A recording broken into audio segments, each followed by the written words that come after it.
Good evening. Welcome to Left, Right and Centre. It's a packed program at 9 p.m. tonight. With Mumbai recording 1,794 cases, its lowest single-day spike in COVID since the 30th of March, it's important to look at how Mumbai has been handling the crisis. Maharashtra, though it does show some positive signs, still has a lot of catching up to do. Joining me tonight, Shiv Sena leader Aditya Thackeray, also on the entire process of vaccines and how the Maharashtra government is now looking very seriously at the possibility of importing vaccines to try and fight the COVID menace. Also on the program this evening, India's crisis in vaccination. We keep using that word today.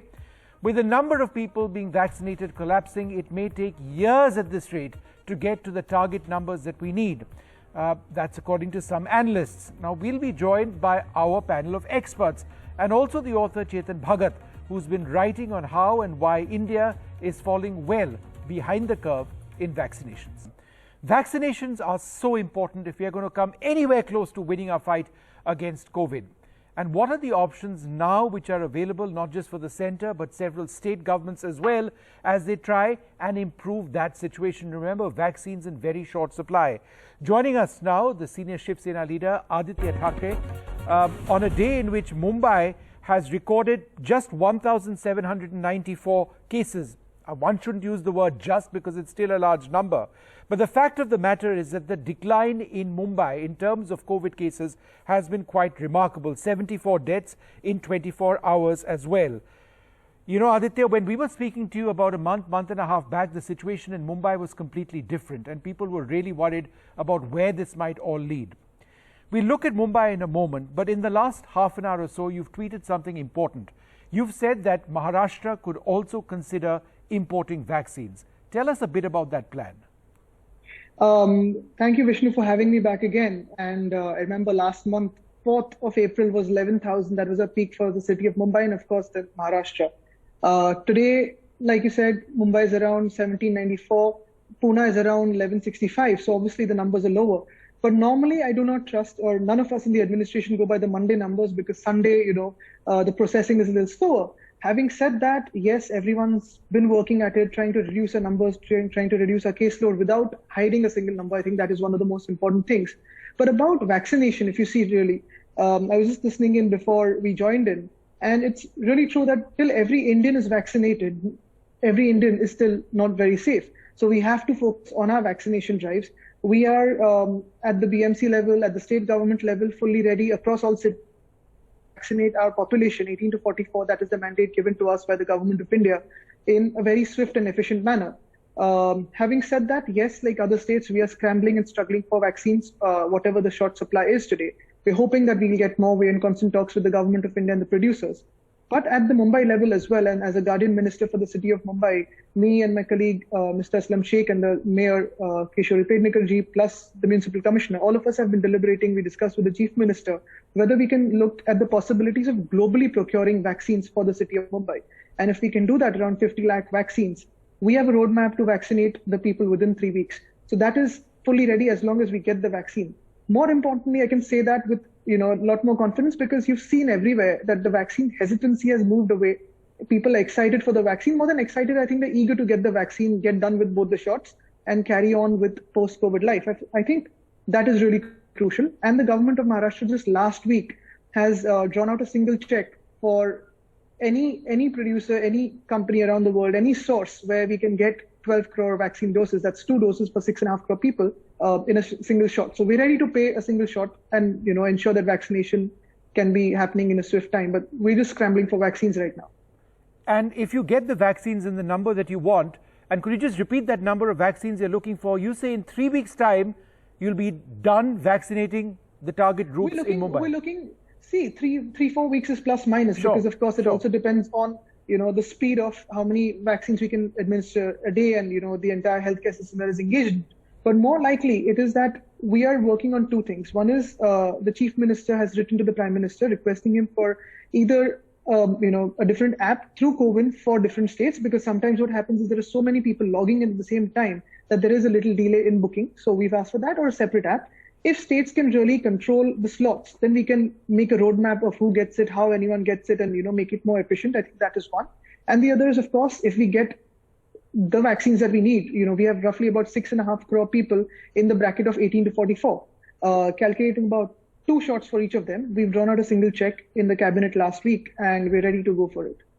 What is your budget for an import of vaccines of the number you're looking at?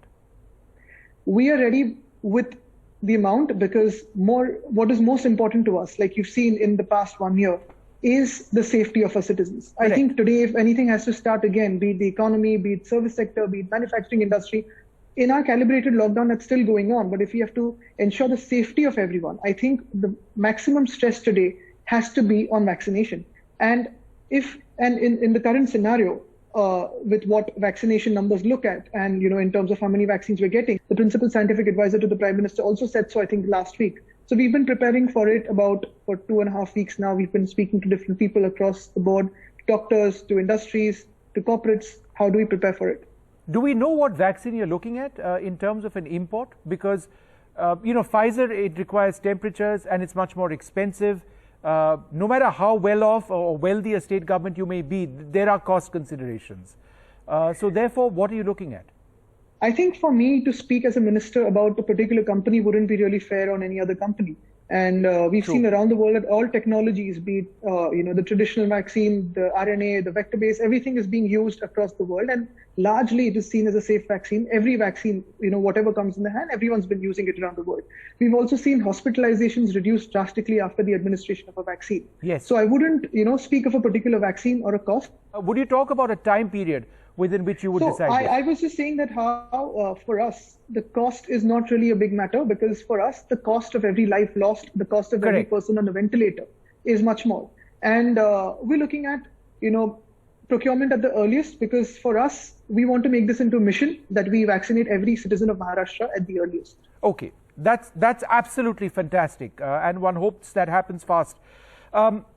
Question that's often asked is that, we are talking about a very positive situation in Mumbai this evening.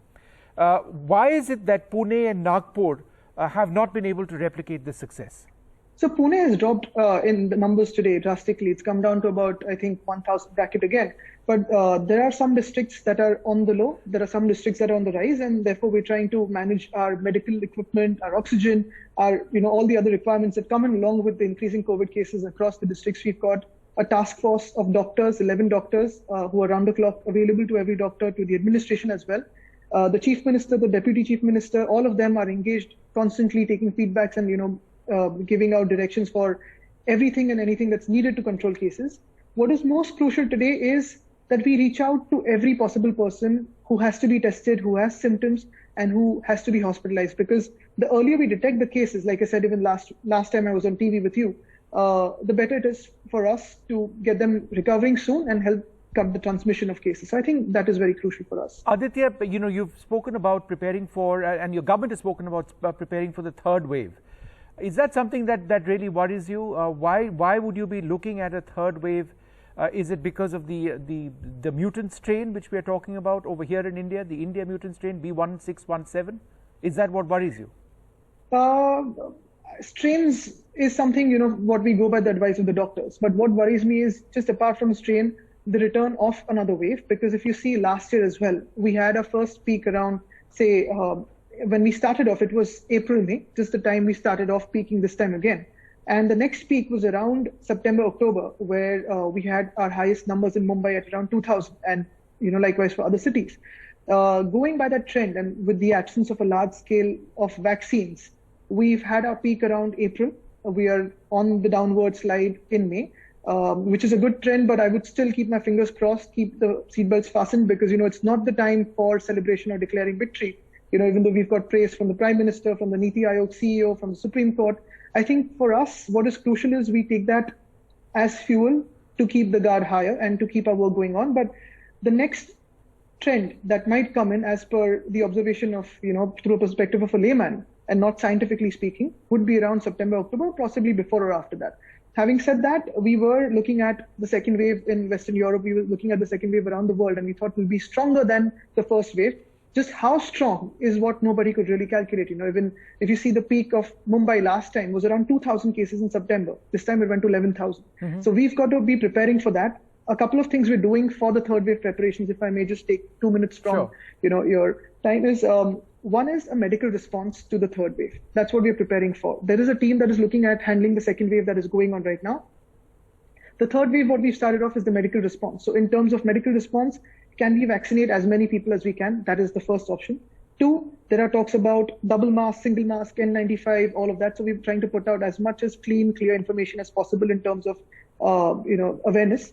Three, the Chief Minister himself has been talking to general practitioners, family doctors to increase awareness for families, for people to get tested in time, to not get into believing that you can self-heal.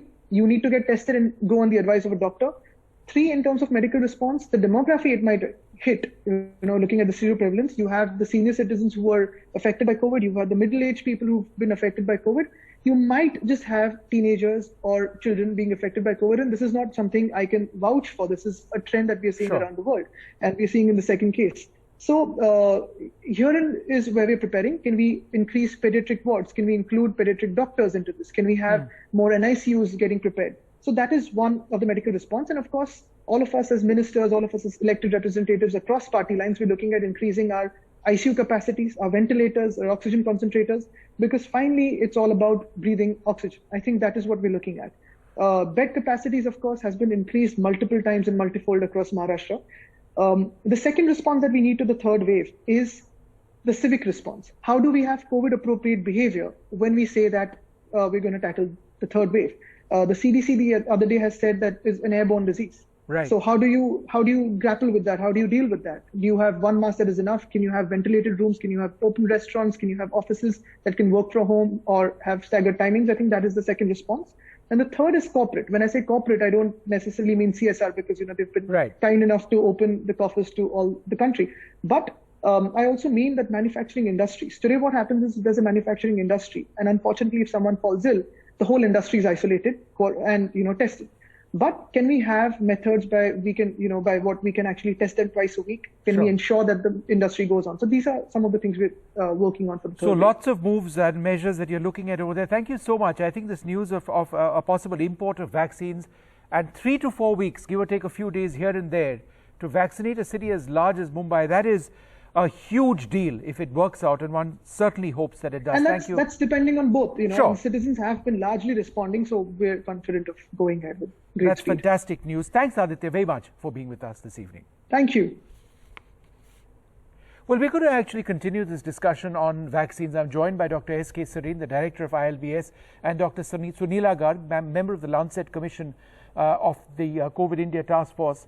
Dr. Garg, this was actually very interesting. What Aditya Thackeray said for the first time on this program.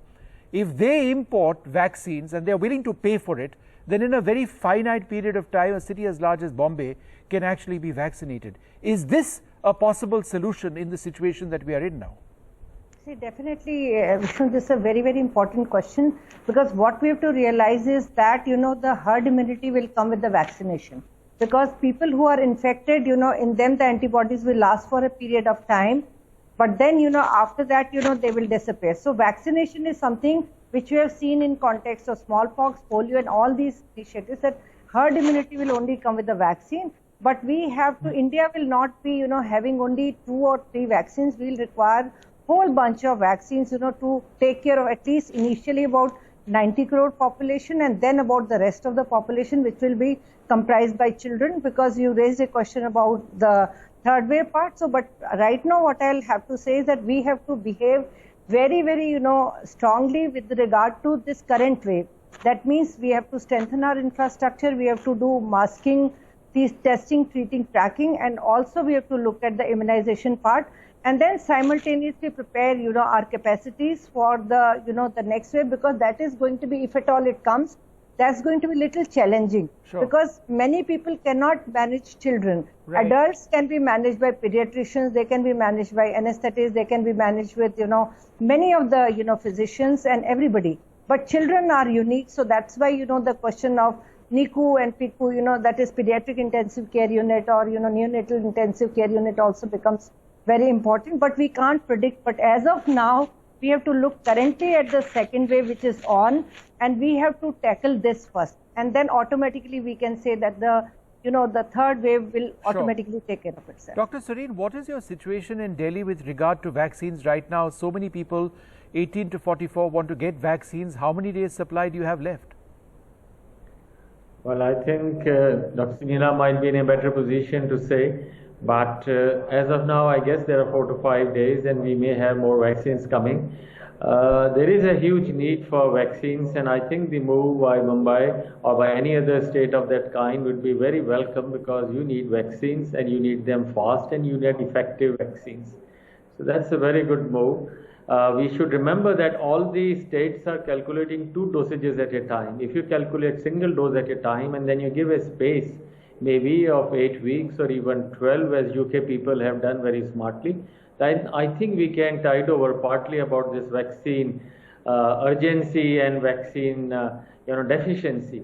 One more point one can add into Delhi or maybe rest of the country also, we can prioritize those who have got COVID, and 21 million have got COVID, can probably wait for a while, and that will give us time that we can vaccinate those who have not been exposed at all. Secondly, those who have got antibodies, like somebody in the family got it and you got your antibodies and you've got very good antibodies, these guys can wait. So right. Vaccination is just not by government, it's by all of us, it's our program. So we have to understand, prioritize those who have never been exposed, never been actually got antibodies. I suggest these measures can help us, besides importing if possible. All right. Well, I'd like to thank you both very much for joining us. Let's look at what the options are. Smart solutions in a situation in which we just aren't getting the vaccines at the speed at which we want to. It's still several months away from the rate of manufacture we need in India. Well, somebody who's been speaking a great deal and writing a great deal actually on the process of vaccinations and the need to vaccinate and how we are well behind the curve at this stage is the author Chetan Bhagat. I spoke to him earlier on today. Here's what he said. Somebody who's been writing extensively about this and trying to spell out how important it is to keep vaccinating, the author Chetan Bhagat, who joins us now. Chetan, at this rate of vaccination, right, how many months or years is it going to take before we get close to our target audience, our target group? Okay, firstly, thank you for having me. And you are right with your opening comment. You said that talking about vaccination is speaking the obvious. But I think there are 2 issues why we must keep speaking this obvious. Firstly, when we talk of the crisis today, there's so many things happening. There's oxygen shortage, there's aid coming, there is testing, there is face masks, there is lockdown, and all those things are important. But they're very urgent in nature. You have to immediately do a lockdown, you have to immediately get oxygen, and good work is happening there. But when you're doing urgent work, you sometimes forget the most important work, which is the vaccination. That's why we need to keep repeating it. And the second thing a lot of people are not understanding is, people think it's enough to have just say we have some vaccines. Vaccination means how much vaccination and by when. That number, it's basic arithmetic, but I don't see that being shared as much. People always keep saying Indian vaccine versus foreign vaccine, but 18 to 25, but yesterday this person got vaccinated. I saw a picture of someone got vaccinated. That's not the point. We have to vaccinate a significant percentage of our population, maybe 60%, eventually 70% maybe, to make sure that this virus is out, not just protects individuals, but we don't keep having outbreaks. Otherwise, we'll keep having this second wave, third wave, fourth wave. It's just going to come and go. We are always going to be vulnerable. So we have now seen examples in the world. We are in that way lucky that we have seen what the other places that have won this battle somewhat or are winning have done. London, for example, a couple of months back, they were having 60,000 cases a day, which is huge for London, only 60 million population. Sorry, not London, UK. Yes. The entire UK was having 60,000 cases a day. Population is 60 million. Now they are at 2,000. And that's because of vaccinations, because they've almost vaccinated close to half the population. California, same story. We've had but Chetan, so the bottom line is, at this rate of vaccinations, approximately 16 lakhs, it's not a question of months. So in other words, we are not going to fight this off this year, as everybody thinks we will. It's going to take years. Watching has gone to school, right, Vishnu? So that's why I put a very simple tweet with a very simple, it's so simple that people are saying, wow, what is this simple thing you put up? But you need to be simple to explain to people.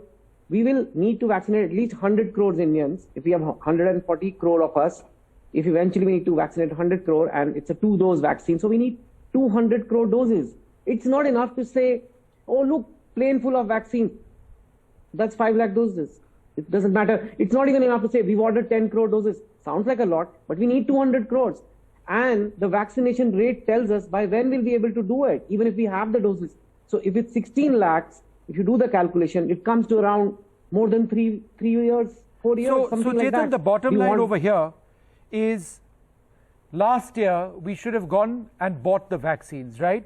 Yes. And I'll tell you why. If you look at US Operation Warp Speed, they spent billions where they didn't just buy the vaccines, they invested in the vaccines, in the process of manufacture and in the process of distribution. Yes. They spent that money. Even China did it. Even China did it. Even big pharma companies did it. What they call the Pfizer vaccine today is actually not a Pfizer vaccine. It is a BioNTech, a biotech company that made that vaccine, and Pfizer partnered with them to manufacture it. Soon, another pharma company from China partnered with them last year in around April. So this is April 20 when things were happening. If we had given it importance, we could have also got this, and we could have secured our supply, but we didn't, and we should have. But even now, at least start going and start shopping for vaccines. All right. They're not going to be available tomorrow. That's the other part of this. We've got Sputnik coming in, but the numbers are extremely small right now. It's going to take a few more months at this rate for serum to actually ramp up to the scale that we require, right? The Bharat Biotech also needs time to ramp up substantially. So at this stage, buying is the only option, right? We have to do everything. Right now the situation is, we did vaccine nationalism. We didn't plan properly. We said, my mother makes really good rotis, so why should we hire a caterer for the wedding? And now we have maybe 1,000 guests, and the mother does make amazing rotis, but she can only make 10 or 15. So we need everything. So Covaxin might be great, but it's not enough. If it can only give us 1 crore or 2 crore doses even, we need 200 crores. All right. Well, in the absence of the vaccine, all we can do, and this is always going to be the case until such time as we defeat it, is to mask out whenever we require to. Chetan, I'd like to thank you very much to lay threadbare what is actually not very complicated to understand, and it should not be. Thanks very much, Chetan, for being with us. Thank you.